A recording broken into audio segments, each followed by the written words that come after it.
Housing board வச்சுட்டு உங்களுக்கு புது ஹவுசிங் போர்டு கட்டி தரேன், இருக்கிற மாதிரியே கட்டி தரேன்னு எங்களுக்கு சொன்னார். அதை நாங்கள் நம்பினோம். ஆச்சு அதை முடிய போது இதே எங்களுக்கு கையை வைக்கல. முதல்ல வந்து நடுவில் கேட்டாங்க. சிலர் வந்து அவங்க கை காசை போட்டு நாங்களே வீட்டை ஆல்ட்ரேஷன் பண்ணி நல்லா டைல்ஸ் எல்லாம் போட்டுருக்கிறதுனால நான் இப்போ தான் சொல்ல போனேன், எங்களுக்கு வேணாம் லாக் நகரை கட்டி கொடுத்த அந்த வீட்டை பார்த்துட்டு பிறகு இப்போ எங்களுக்கு ஒரு ஆசை வந்துச்சு, அங்கே கட்டி கொடுத்த மாதிரி நமக்கு கட்டி தராங்க, நம்ம ஏன் வேணாம் அப்படின்னு சொல்கிறப்ப நாங்கள் ஒத்து வரப்போ வேணான்றாங்க. எக்ஸ்ட்ரா தான் நான் 25 வீடு கட்டுவேன். 25 வீடு யார் கட்டுவீங்க? அதை தான் நாங்கள் கேட்குறோம். எங்கள் ஏரியாலே ஒரு குடும்பம் இருக்குது, 2 குடும்பம் இருக்குது ஒரு வீட்டில், அண்ணன் தம்பி அந்த மாதிரிலாம் இருக்கிறாங்க, அக்கா தங்கச்சி. இப்போ அவங்க என்ன பண்ணுவாங்க, எங்களுக்கு கொடுங்க அந்த வீடை, நாங்கள் காசு கொடுக்குறோன்னு சொல்கிறோம். சும்மா கேட்கல, காசு தான் தரோம். வெளியே ஆளே எங்களுக்கு வேண்டான்றோம். நாங்கள் வந்து நான் பிறந்து வந்ததுலேருந்து இதைக்கு ஒரு சண்டை சாடி இல்லாத நாங்கள் இருக்கிற ஒரு அராஜகமே கிடையாது இந்த ஏரியாவில். அந்த மாதிரி இருக்கிறப்ப வெளியால் லைட்னு வந்து விட்டு அது நடக்காதுன்னு நினச்சிங்க. அதனால தான் வேணாம். நாங்கள் எங்கள் குடும்பமே இருக்குது, எங்களுக்கு ஒரு வீட்டுக்கு ஒரு வீடு அப்படி கொடுங்கன்றோம். நாங்கள் காசு தரோம், வெளியால் காசு கொடுக்குறதே நாங்கள் தரோன்றோம். அதுக்கு ஒத்து வர மாட்டேன். அப்போ நாங்கள் என்ன பண்ணுறது சொல்லுங்கள்? அதை தானே நாங்கள் கேட்குறோம். நாங்கள் கட்டி கொடுக்கணும் நாங்கள் சொல்லலையே, இருக்கிற மாதிரியே கட்டி கொடுங்கன்றோம். நாங்கள் நீங்கள் ஒரே பில்டிங்காக கூட எழுப்புங்க, ஆனால் இருக்கிற மாதிரியே எங்களுக்கு கட்டி கொடுங்க. பெருசும் ஆனால் சின்னதான், எந்த சைஸுக்கு தான் அந்த சைஸே போதும் எங்களுக்கு. ஓகே. இது திமுக கோட்டையாக இருக்குது. திமுக கட்சிக்காரங்களும் உங்களுக்கே இந்த நிலைமைன்னா திமுக ஓட்டு போட்டு அவங்களோட அந்த ஏரியாலாம் எவ்வளோ பாதிக்கப்பட்டோம்னு நினைக்கிறீங்க?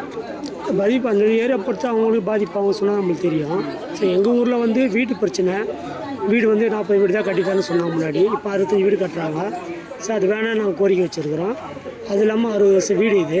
அப்போ 410 ஸ்கொயர் ஃபீட்டு கட்டி கொடுத்தாங்க வீடு. அப்போ ஒரே ஒரு குடும்பம் தான் இருந்தாங்க. ஸோ அப்பா அம்மா தாத்தா அப்படி இப்படி வாழ்ந்த இடம் இது.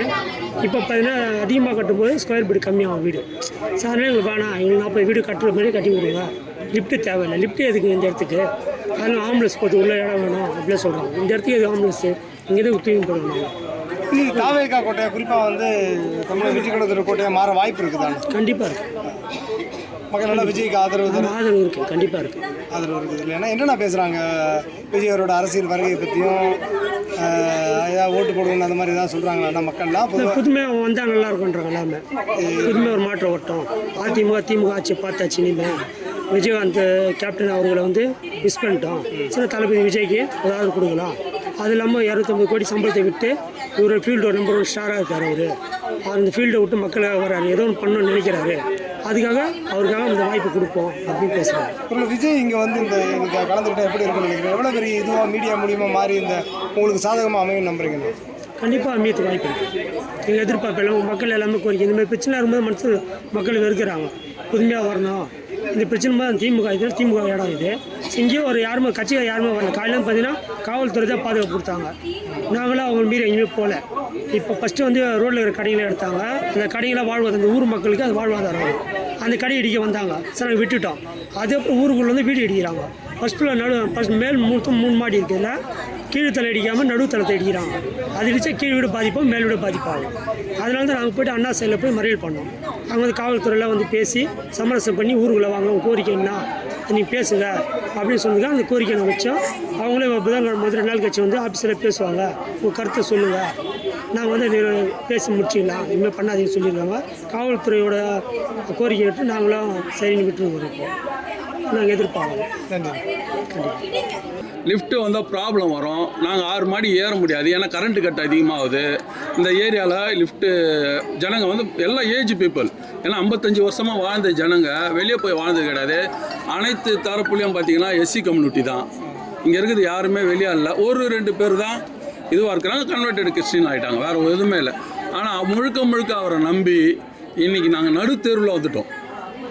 இன்னைக்கு எப்படி சொல்றதுன்னா, இப்போ கலைஞரே இருந்தா கூட இது நடந்திருக்காதுன்ற மாதிரி இருக்கும். ஏன்னா அவருக்கு தெரியும், அவர் பின்னாடி வீடு கட்டி 24 வருஷம் தான் ஆகுது.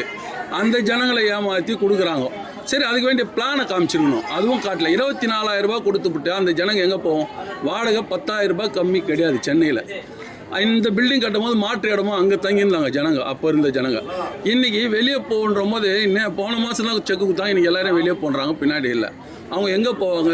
வீடு கேட்டானன்றா 2 இது கேட்குறான். ஒன்று என்ன கம்யூனிட்டி, என்ன ஜாதி. முஸ்லீம்னா ரிஜெக்டு, எஸ்சியா ரிஜெக்டு. இப்போ நாங்கள் எங்கே போகிறது? நாங்கள் அதுதான் டைம் கேட்குறோம். வீடு கேட்டுச்சோடனே நாங்களே கொடுத்துட்டு போகிறோம். எங்களுக்கு என்ன இருக்குது? இடிக்க போகிறது நாங்கள் இடிக்க வேணான்னு சொல்லியே. என்ன அளவு லிஃப்ட்டு வேணாம். ஏன்னா எல்லாம் ஏழை ஜனங்க. ஏன்னா நாளைக்கு அவங்களால எதையுமே டெவலப் பண்ண முடியாது. நீங்களே பாருங்கள், ஜனங்களை கூப்பிட்டு வந்து காட்டுற ஒரு ஜனங்க கூட கவர்மெண்ட் சர்வெண்ட் கிடையாது. அதிகபட்சம் எல்லாமே தினக்கூலியில் வாழறவங்க என்ன பண்ணுவாங்க? ஏன் இது அவருக்கு தெரியாதா? எத்தனை வந்து ஓட்டு வந்து கேட்டார், 2 வாட்டி எம்எல்ஏ ஆனார், கவுன்சிலருக்கு வந்தார், நாங்கள் எல்லாம் நம்பி தானே போட்டோம், வந்தால் செய்வார்னு. இன்றைக்கி வந்து 1.5 வருஷம் ஆகுது இந்த ப்ராஜெக்ட் ஸ்டார்ட் ஆகி, இது வரைக்கும் ஏன் வந்து பார்க்கல எங்களை? நாங்கள் கொலை பண்ணுற போகிறோம் இல்லை நாங்கள் அவரை எதிர்த்து போராட்டம் பண்ணுமா? வருவார், நல்லது செய்வார், வெயிட் பண்ணோம். இன்றைக்கி தனக்கு வேண்டிய ஆளுங்களை வச்சு சாதகமாக பயன்படுத்தி எல்லாமே பண்ணணும்னு நினைக்கிறாரு. வேறு எதுவுமே கிடையாது. இன்றைக்கி எவ்வளோ நாள் பண்ண முடியும்? இன்றைக்கி இதை இடித்த பாபர் மசூதி கதை தான். பாபர் மசூதி இடிச்சிட்டு ராமர் கோயில் கட்டுன கடைசியில் அந்த இடத்துல பிஜேபி தோற்றுது. அந்த மாதிரி ஆகிடும் போல ஃப்யூச்சரில். என்ன நடக்குன்றது மக்கள் கையில் தான். மக்கள் தீர்ப்பு மகேசன் தீர்ப்புன்னு ஜெயலலிதா சொன்ன மாதிரி தான் ஆகிடும் போல இருக்குது.